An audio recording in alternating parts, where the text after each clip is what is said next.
ขอเจริญพรเฮาทานทั้งหลาย มื้อนี้พบกับหัวข้อธรรมที่มีชื่อว่าคาถะธัมโมปิโยโหติ ผู้ให้ย่อมเป็นที่รัก มีความหมายว่า A gift is always beloved รักที่มีแต่ให้โดยบ่ขอ รักจะก่อประโยชน์อันยิ่งใหญ่ ยิ่งให้เขาเฮาก็ยิ่งสบายใจ ว่าไผบ่เคยให้ก็ขอให้ลองเฮ็ดเบิ่ง ซึ่งมีความหมายว่าเฮาทุกคนล้วนแสวงหาความสุขในชีวิต เฮาอยากประสบผลสำเร็จ เฮาอยากจะรวย เพราะว่าเฮาอยากมีความสุข แต่ถ้าใจเฮาทานทั้งหลายบ่มีความสุข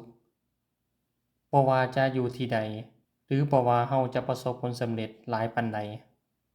เฮาทานทั้งหลายก็บ่มีความสุขกับมันอยู่ดี ดังนั้นก่อนที่จะแสวงหาความสุขต่างๆภายนอก ให้มั่นใจเสียก่อนว่าเฮาได้ค้นหาความสุขภายในใจของเฮาพบแล้วหรือยัง ประการที่ 2 หากเฮากำลังพบปัญหากับชีวิต